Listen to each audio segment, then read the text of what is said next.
Muito bem, meus queridos amigos, a partir dessa sexta-feira, a partir de hoje, nós vamos começar aqui o estudo do livro do Apocalipse aqui no programa Encontro com a Vida. Só que todas as sextas-feiras nós vamos sair dos estúdios e vamos para a ilha de Anhatomirim, lá em Governador Celso Ramos. E eu quero convidar você agora para juntos irmos para essa ilha e começarmos o primeiro estudo do livro do Apocalipse. Vamos lá?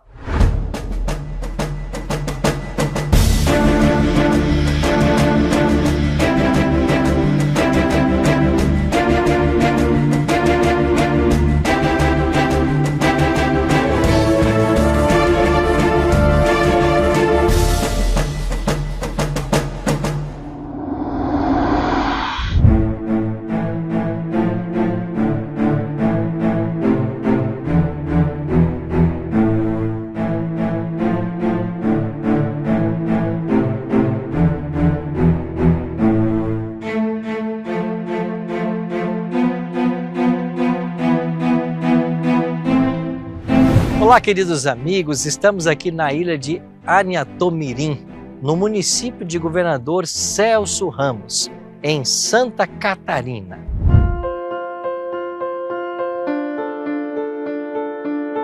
Desta bela ilha, aqui do sul do Brasil, queremos te levar para uma outra ilha, lá na Grécia, a 55 quilômetros da Turquia, a ilha de Patmos. Foi nessa ilha que o apóstolo João, o discípulo amado, recebeu as revelações contidas no último e mais surpreendente livro da Bíblia, o Apocalipse.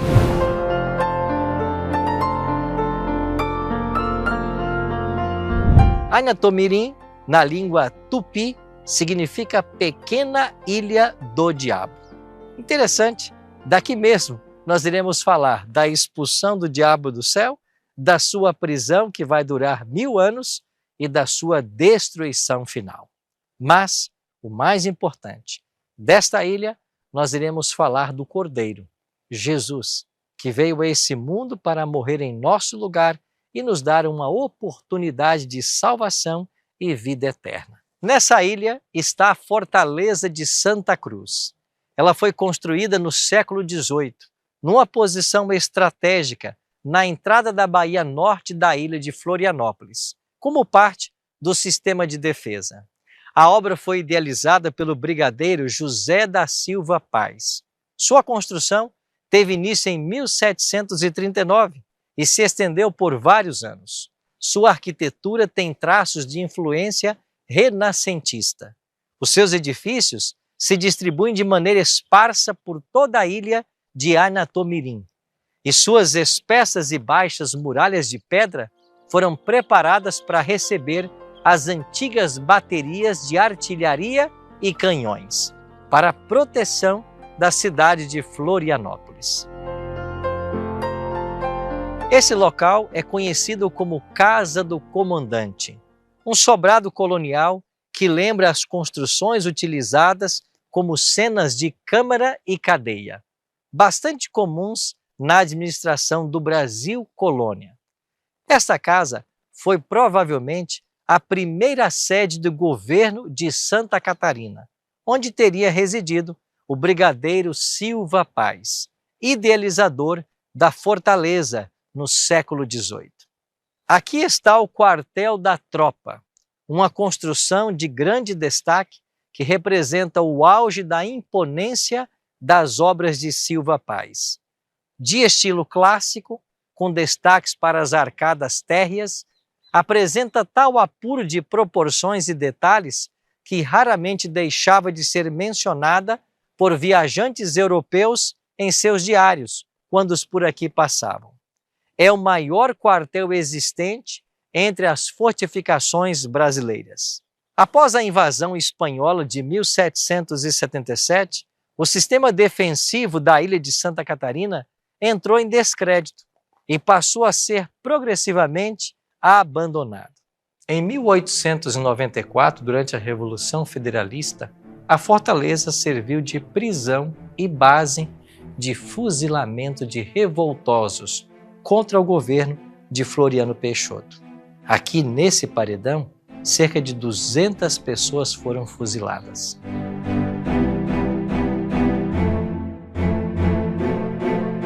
No início do século XX, a fortaleza passou a pertencer ao Ministério da Marinha e voltou a ser utilizada como prisão no desfecho da Revolução Constitucionalista de 1932.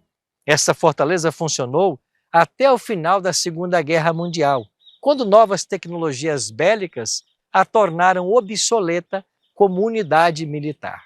Apesar de desativada, a Marinha manteve no local uma pequena guarnição de vigilância, até provavelmente fins da década de 1950.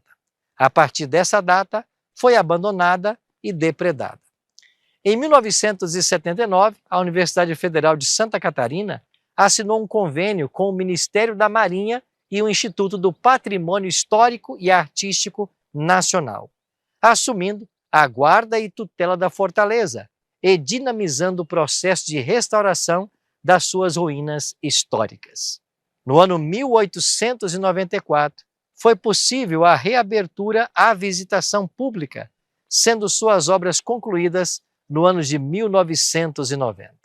Pois bem, será dessa linda e histórica ilha em Governador Celso Ramos, Santa Catarina, que vamos fazer uma viagem de aprendizado através do livro do Apocalipse.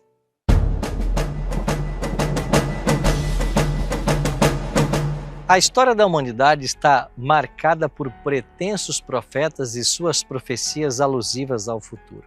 Entretanto, a nenhum mortal foi dada a capacidade de conhecer o futuro, a menos que o próprio Deus o tenha revelado. Os profetas bíblicos aí se enquadram. Deus conhece o futuro como o passado.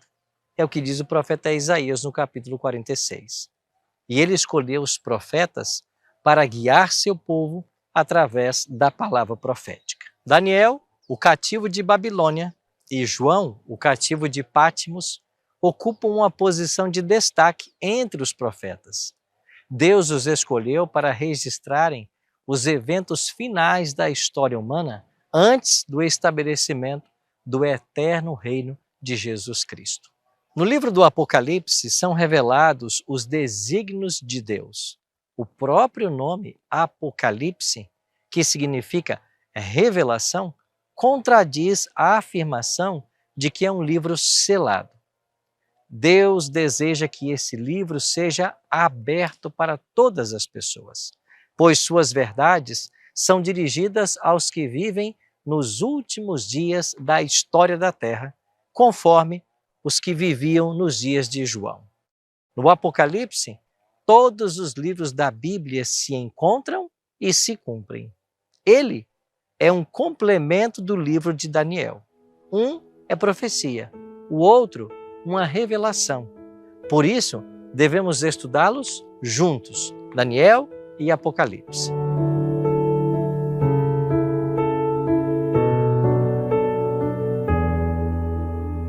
Como o livro do Apocalipse chegou até nós?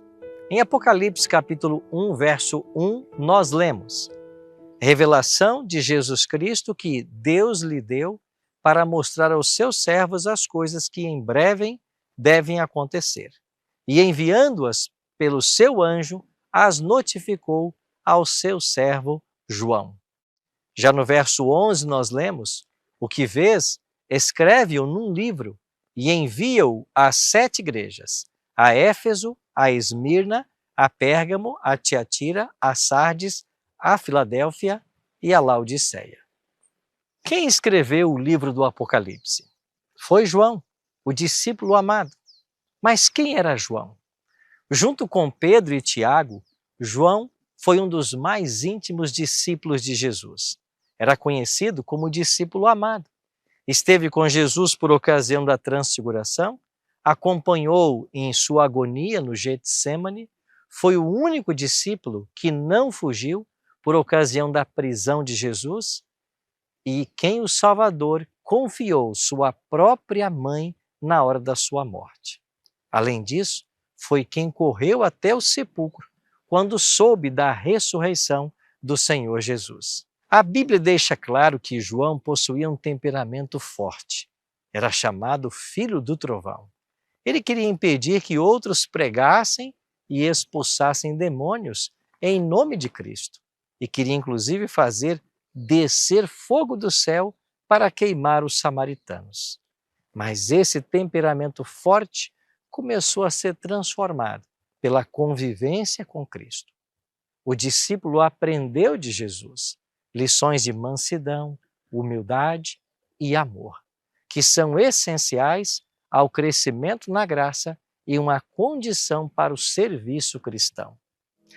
João entesourou cada lição e constantemente procurava levar sua vida em harmonia com o padrão divino.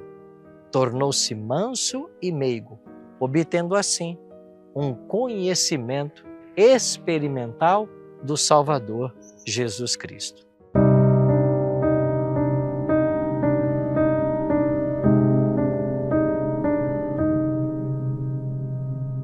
Por que João foi parar numa ilha?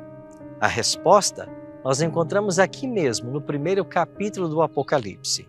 Em Apocalipse capítulo 1, verso 9, nós lemos: Eu, João, irmão vosso e companheiro convosco na aflição, no reino e na perseverança em Jesus.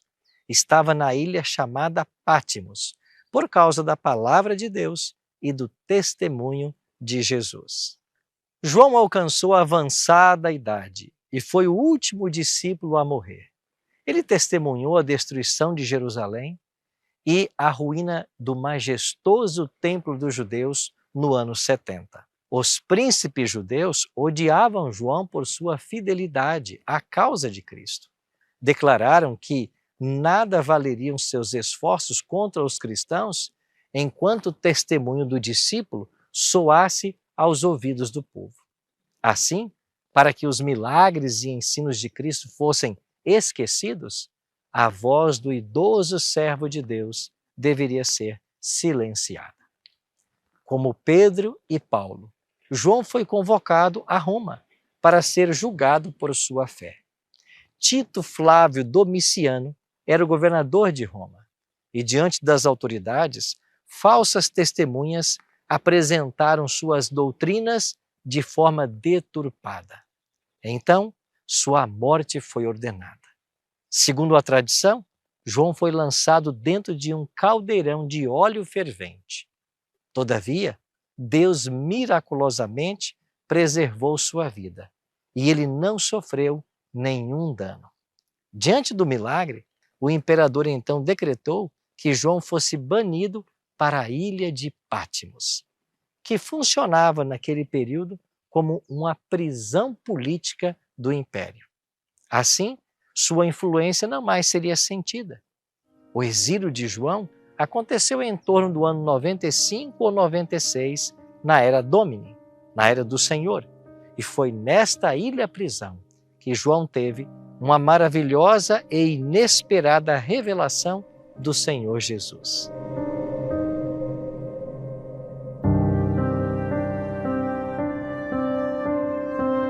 A Bíblia ensina que Deus criou o homem em 6 dias e ao 7º descansou. Jesus disse que ele era o Senhor do sábado. Ao longo de toda a sua vida, Jesus descansou nesse dia. E foi num sábado que Jesus apareceu também para João. Em Apocalipse 1, verso 10, nós lemos: Achei-me em espírito no dia do Senhor. Sim, foi num dia de sábado que Deus começou a revelar seus mistérios para a última geração de cristãos. Havia-se passado cerca de 65 anos desde que João vira Jesus pela última vez. Ele tinha visto seu mestre no Getsêmani, com a face marcada com o gotejar do sangue da agonia. Viram nas mãos dos soldados romanos, vestido com um manto de púrpura e coroado com uma coroa de espinhos. João viu Cristo suspenso na cruz do Calvário, objeto de cruel zombaria e escárnio. Agora é permitido a João contemplar uma vez mais o seu Senhor. Mas quão mudada está a sua aparência. Não é mais um homem de dores, desprezado, humilhado pelos próprios homens que viera salvar. João contempla agora o Cristo ressurreto. Veja a descrição magnífica que João faz de Jesus no livro do Apocalipse. No primeiro capítulo, a partir do verso 12, nós lemos: E voltei-me para ver quem falava comigo. E, ao voltar-me, vi 7 candeeiros de ouro, e no meio dos candeeiros um semelhante a filho de homem, vestido de roupa talar e cingido à altura do peito com um cinto de ouro. E a sua cabeça e cabelos eram brancos como a lã branca, como a neve, os seus olhos como chama de fogo, os seus pés semelhantes a latão reluzente, que fora refinado numa fornalha, e a sua voz, a voz de muitas águas. Tinha ele na sua destra 7 estrelas, e da sua boca saía uma aguda espada de 2 gumes. O seu rosto era como o sol quando resplandece na sua força. Nesta primeira visão de João, podemos notar 10 características. Primeiro, ele era semelhante a filho de homem, termo esse usado para Jesus na Bíblia. Estava vestido com vestes talares, cingido à altura do peito com uma cinta de ouro. A sua cabeça e cabelos eram brancos como a lã, como a neve. Os seus olhos eram como chamas de fogo. Os pés eram semelhantes ao bronze polido. Sua voz era como a voz de muitas águas. Tinha ele ainda na mão, na sua mão direita, 7 estrelas. Da boca saía-lhe uma afiada espada de 2 gumes. E, finalmente, o seu rosto brilhava como o sol na sua força. 10 características descritas por João. Não restam dúvidas de que Jesus é o personagem central do Apocalipse. No primeiro capítulo, ele é apresentado sobre vários símbolos que reaparecerão nas mensagens às 7 igrejas. Destaque especial deve ser dado aos títulos que Jesus recebe: a fiel testemunha, o primogênito dos mortos, o soberano dos reis da terra, aquele que nos ama e pelo seu sangue nos libertou dos nossos pecados. Para João, essa declaração deve ter sido muito especial, deve ter tido um significado todo particular. Ele estava preso numa ilha por causa do testemunho que ele havia dado a respeito de Cristo. E agora o próprio Jesus se apresenta a ele como uma testemunha fiel. Ele havia sofrido ameaças de morte e Jesus declara que ele é aquele que estivera morto, mas tornou a viver e tem as chaves da morte e do inferno. Talvez João pensasse que seu Senhor se esquecera dele, isolado nesta ilha, longe de tudo e de todos. Mas as palavras de Cristo trouxeram paz à sua alma.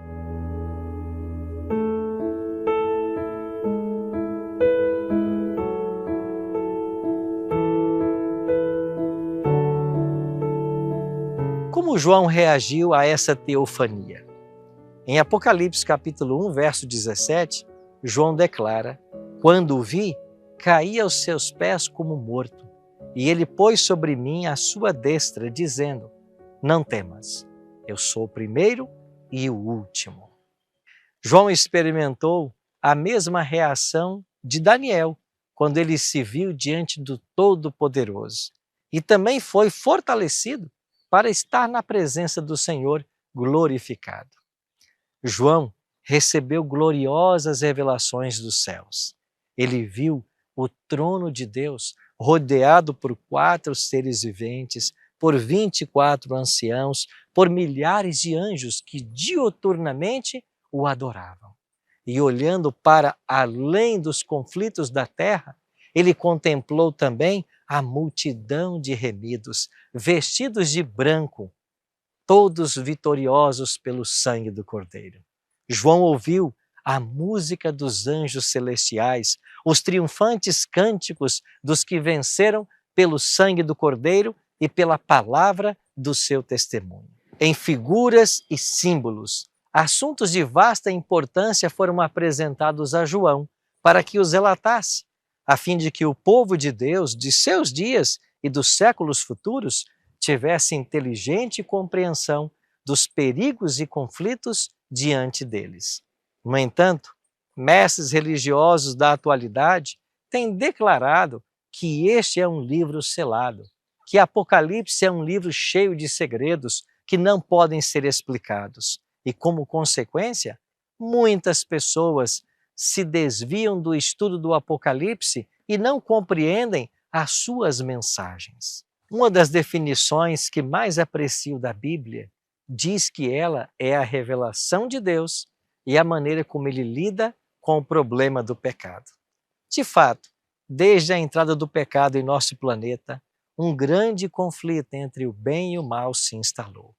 Eu e você estamos dentro desse grande conflito. Com detalhes únicos e com uma linguagem profética, o último livro da Bíblia, o Apocalipse, descreve esse grande conflito. Por isso, Deus deu uma ordem a João. Esta ordem aparece aqui, no primeiro capítulo de Apocalipse, no verso 11 e no verso 19, onde nós lemos assim: O que vês, escreve-o num livro e envia a 7 igrejas, a Éfeso, a Esmirna, a Pérgamo, a Tiatira, a Sardes, a Filadélfia e a Laodiceia. E no verso 19 nós lemos: Escreve, pois, as coisas que tem viste, e as que são depois destas, que hão de suceder.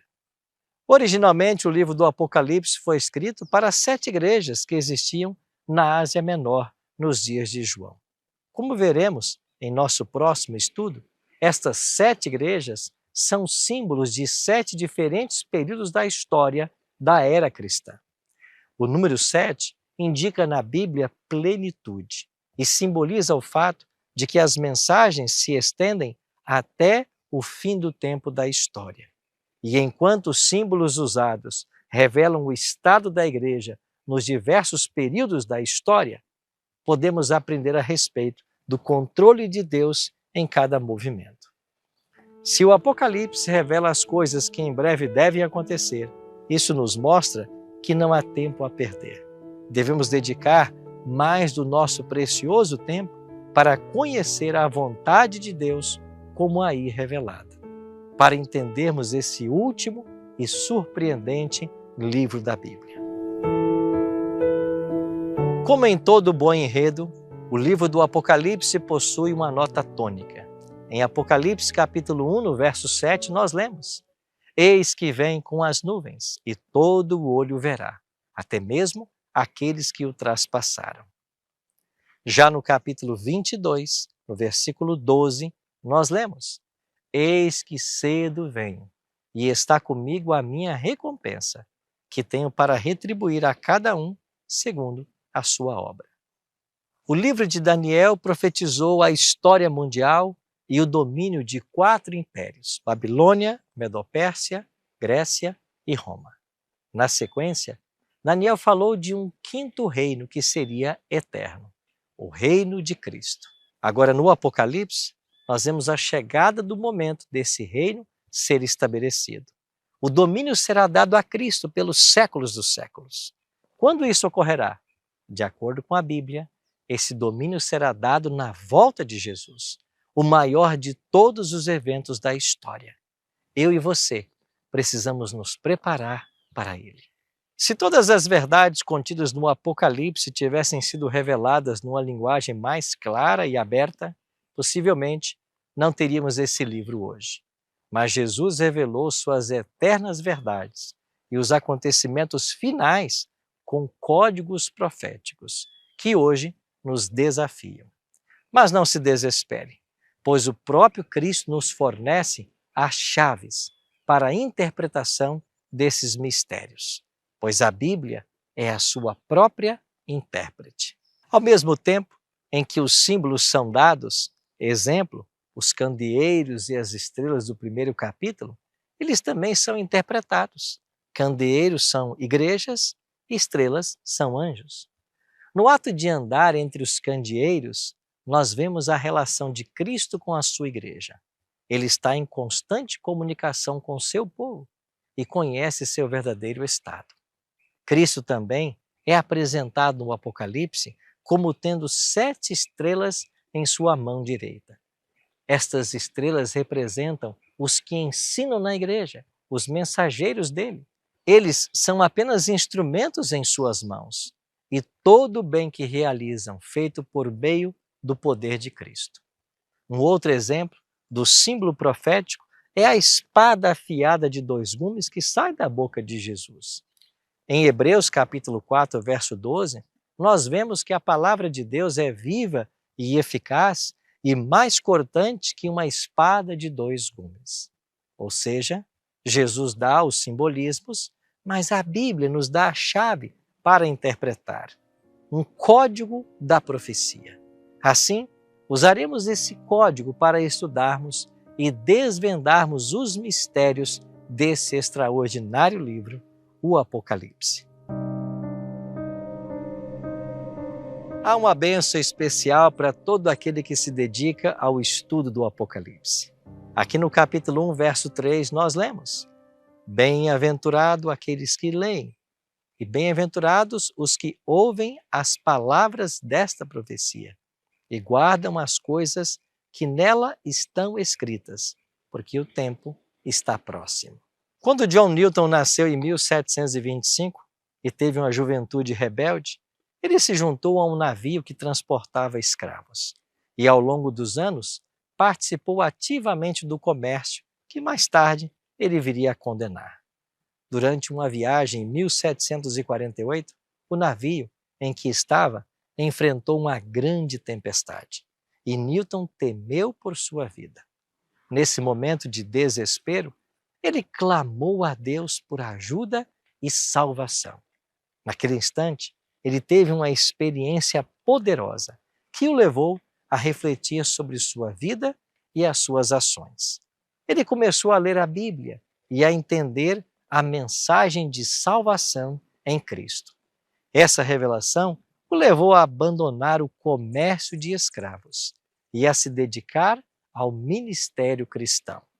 Newton tornou-se um pastor anglicano e um defensor da abolição da escravatura, usando sua experiência para ajudar outras pessoas a conhecerem agora a graça e a misericórdia de Deus.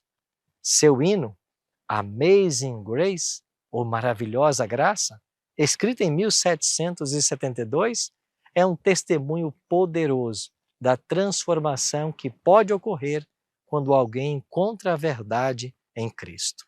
Assim como João recebeu uma revelação de Cristo que o transformou e o inspirou a compartilhar a mensagem do Apocalipse, a história de John Newton nos lembra que todos nós podemos ter uma experiência pessoal e poderosa com Jesus. E ao refletir sobre a nossa própria vida, será que existem áreas em que nós precisamos de uma revelação ou de uma transformação? Você pode clamar a Deus agora e permitir que Ele mude sua história. Não importa quão longe você tenha ido, a graça de Deus é suficiente para você. Muito bem, meu amigo, minha amiga, que você possa tomar a decisão hoje de conhecer mais da vontade de Deus, conforme revelado no livro do Apocalipse. E aqui, dessa ilha de Ainatomirim, nós iremos mergulhar no livro do Apocalipse e aprender verdades maravilhosas. Ora comigo? Pai querido, muito obrigado pelo livro do Apocalipse. Que ele seja uma revelação em nossa vida e que ele nos ajude a conhecer o teu plano para todos nós. Dai-nos a tua bênção e nos prepara para a tua volta. Oramos em nome de Jesus. Amém.